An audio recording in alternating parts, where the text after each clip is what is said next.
really there were just issues of race, culture, ethnicity that were played on the left in very dangerous ways by playing us against each other.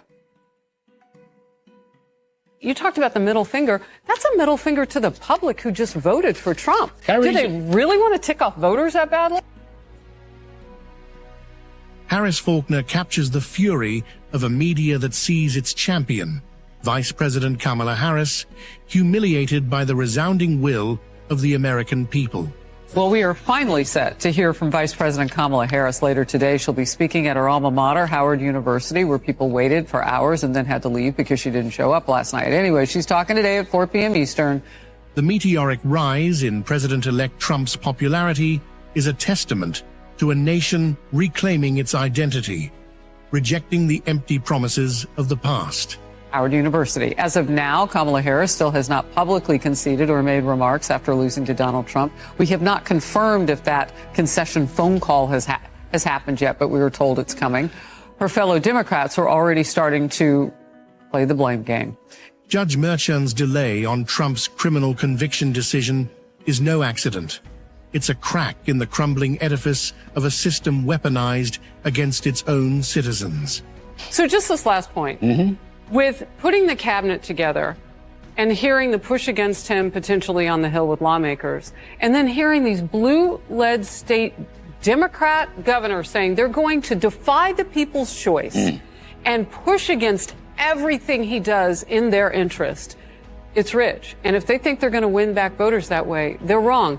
But the joy will reside on the right side of the aisle until the left decides to smile and move on. Trump's re-election wasn't just a victory, it was a defiance, a clarion call for sovereignty, liberty, and an unapologetic restoration of greatness.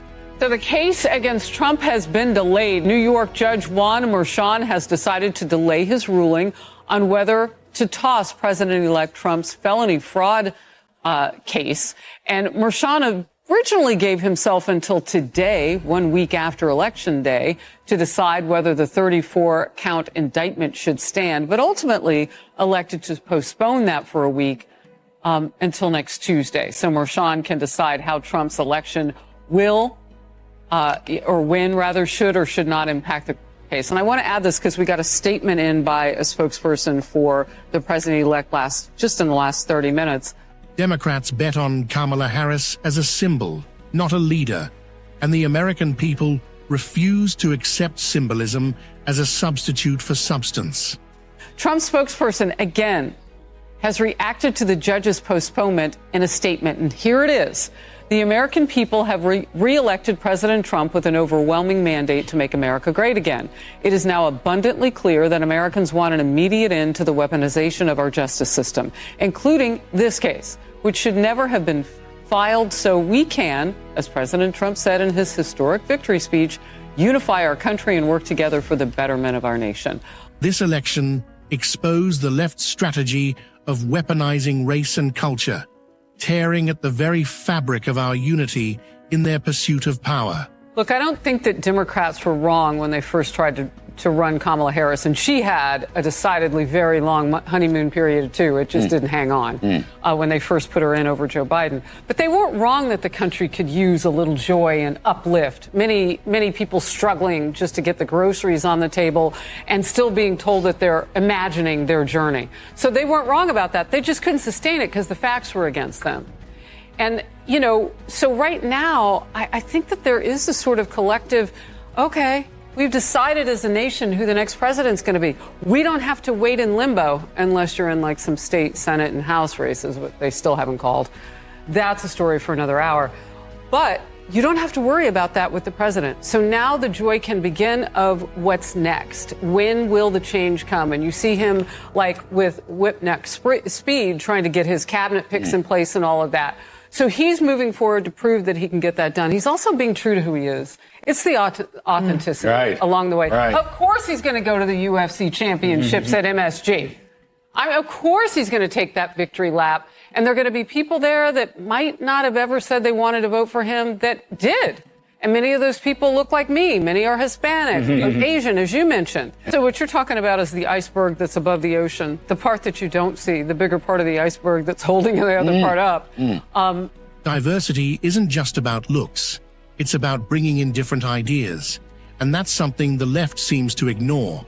Really, there were just issues of race, culture, ethnicity that were played on the left in very dangerous ways by playing us against each other, by telling black men you don't support black women because you're misogynistic. Yeah. You aren't voting for Kamala because you just don't know what you're doing. You're not really thinking straight. You're not really loving them, so on and so forth. And that came from a former president, Barack Obama. It wasn't like they were being mansplained by somebody they didn't know, but practically arms akimbo, he's telling them how to be black. It was a flashback to a time when Joe Biden said if you didn't vote for him and you were black, you weren't really black. You don't get to lecture cultures from a high place paying Beyonce and Oprah. Now we know she made not 1 million, but 2.5. Oprah for showing up. Is that right? I didn't know that. Yeah, that happened today. She really needed the money. Well, I don't know. I'm not really into her finances, but, you know, did Lizzo need millions? I'm not really sure. But anyway, women got paid. Performers got paid to be on stage and not to sing, but just to support publicly Kamala Harris. And my point with that is she had a real disconnect with Hispanics and blacks in this country. Right. And Asians and other cultures and ethnicities and races saw that too and said, well, our bottom line isn't doing well either. Yeah. Like I interviewed all voters from every ilk, every age group, and they said, look, Harris, you're right, the color is green. The atmosphere has to be American dream driven, and this one isn't by Kamala Harris. She keeps laughing and she keeps smiling. Well, the goal is to control.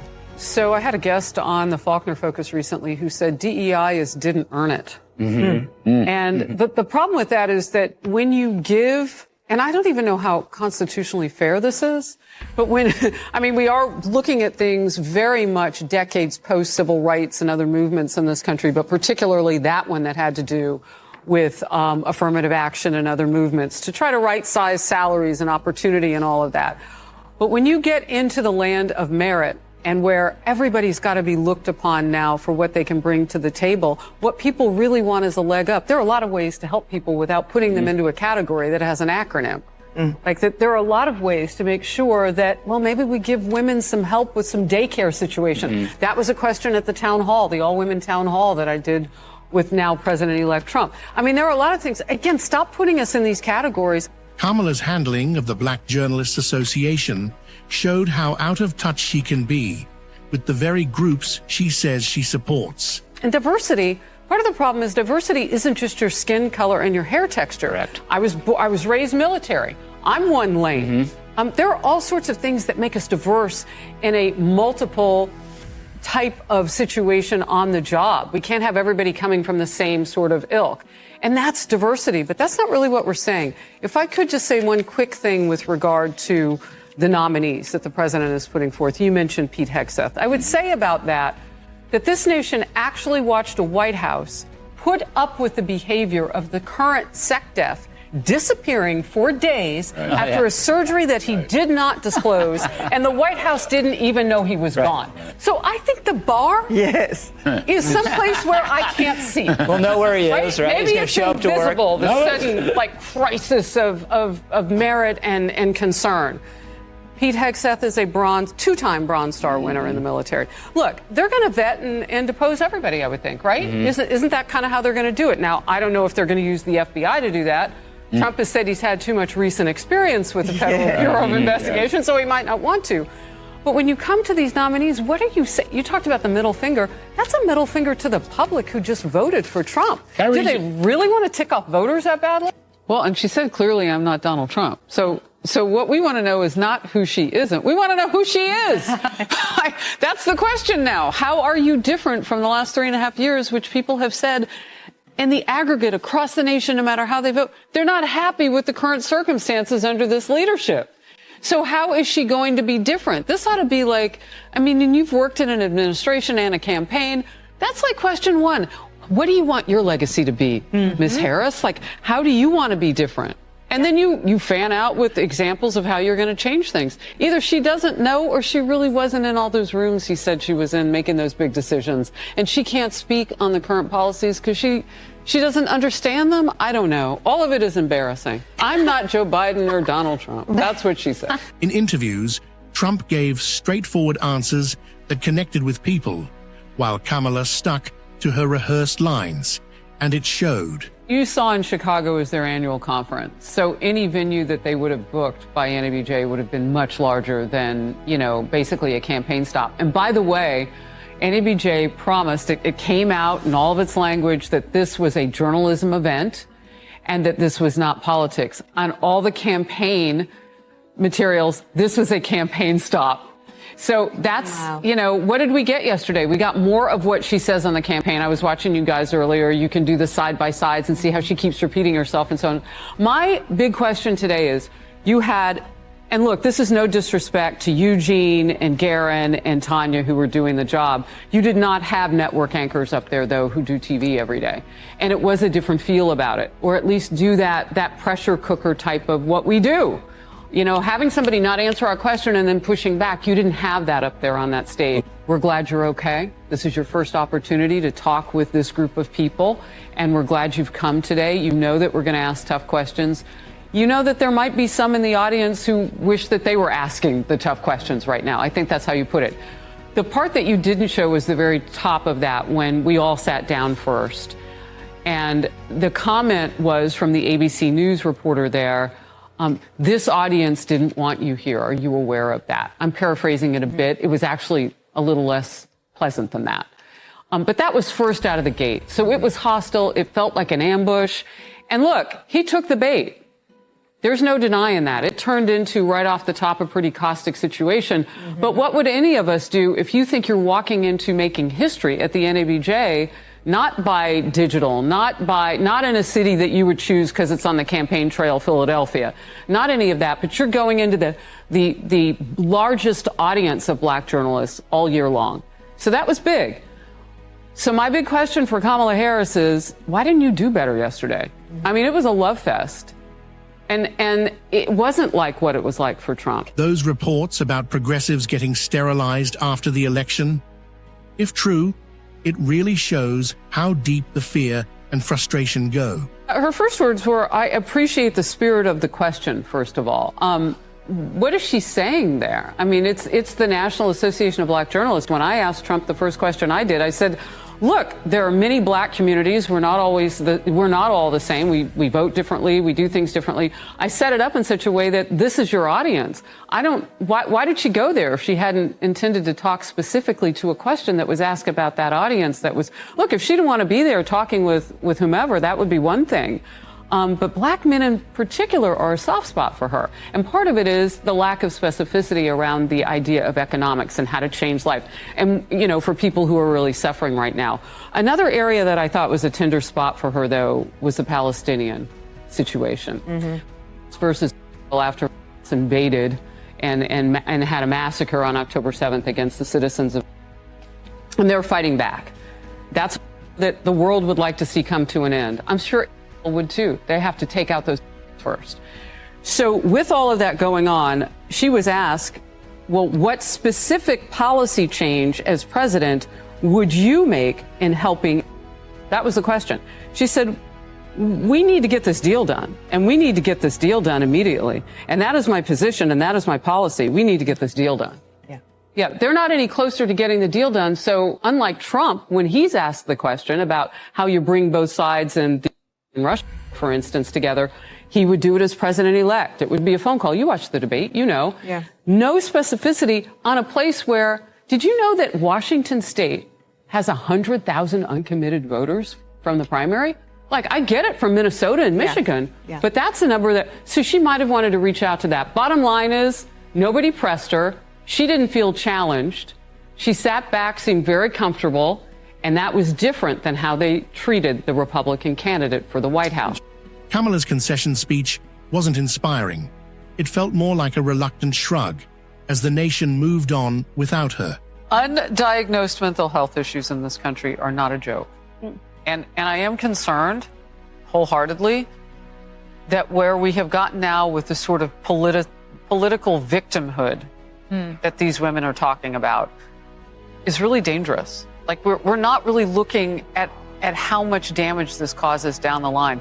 Maybe one of these people will end up being, an aunt or a parent or something like that. And this is who we're dealing with. I mean, this is a sickness that we're talking about now. And the United States of Attention, that's not what the A stands for. Yes. It is the United States of America. And it is troubling that we have so many people who are so thirsty, you can't quench the thirst, so they do surgery on themselves. No wonder this is the political party who thought it was okay to secretly, without a parent's permission, do surgery on a child who might be confused about a gender issue. Yeah. I mean, it's self-mutilation. That's what this is. Mm-hmm. And it is unacceptable and untenable. And I look at this as people who really need help. I mean, make MSNBC great again.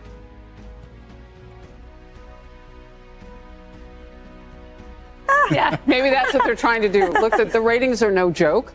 Yeah. And networks can think of it as being cyclical. So this cycle started last Wednesday morning after the election, and they're feeling it now. But I just don't understand where they are going to go forward and not admit that they lied. Because if they really thought he was a fascist, and he was getting at Trump supporters with those comments about MSNBC or MSG, the Madison Square Garden crowd, calling supporters and so on and so forth. Look, they have to admit they lied before they can go for it. Like, I'll never believe another word that they say. And by the way, that's more MSNBC, those clips we showed, than I've seen in years. I mean, that was a lot of material. I try not to have that much of it in my system. I think I might be allergic to it. That's good for your mental health, so that's probably a wise decision. I'm sure they're nice people, but they lied. Trump's focus on America First policies signals a shift back to taking care of business at home and leading with strength abroad. I mean, I don't think it takes a lot. And it's sort of like when you've done everything you can and people still hate you, they hate you more when you succeed because you didn't fall. I think it's pretty simple, sadly. I will say this, the fight is kind of like when Kamala Harris said, I'm going to erase taxes on tips too. She would sort of parrot along the way this election season, and it's been very short with her in it, obviously, things that he was trying to do, the talk about Social Security. He wanted to take taxes away from there. So suddenly on the platform, you start to hear surrogates and Kamala Harris a little bit, but mostly surrogates, talking about how Donald Trump's going to ruin security. Well, that didn't really come up until he started talking about not taxing it, and raising the age for security became the thing that they keyed in on, and not really understanding that the reason that they're hurting so much in the pocketbook and why they need a break in taxes on things that are so budget constricted as Social Security is because you've overtaxed the people with something called inflation, that extra tax. But the fight was a parrot. You walk into the room and the parrot hears you say, hey, babe, how you doing? Hey, babe, how you doing? So fight is his mantra. And we all know what he means by that. They've hit me. I'm bleeding. I'm getting up, and I'm going to fight for America. I'm going to fight what I've told you I believe in. I'm going to do it. I'm going to fight. And in that moment, you knew what it was about. The reason you don't know it for her is that she doesn't know what it means herself. She doesn't mean it. I can't even imagine right now. You're talking about allies in terms of Mexico and Canada. Can you imagine what our enemies are thinking right now? I mean, the trade is getting dangled. I mean, everything is going, all the things are happening. And the one thing that they have, a word that you will often hear when you interview people on other continents is they believe Trump. It's a kind of a trust based on fact of action that Biden is completely without. Part of the damage that we've seen in our relationships with countries around the world is because, well, we all know he lies. They don't trust him either. I mean, he just pardoned his son after saying over and over and getting other people to lie too. Oh, Russia's the hoax, blah, blah, blah, blah, all of it. I'm going to let my kid go free. You don't think that our enemies don't see that? Because I know they see it.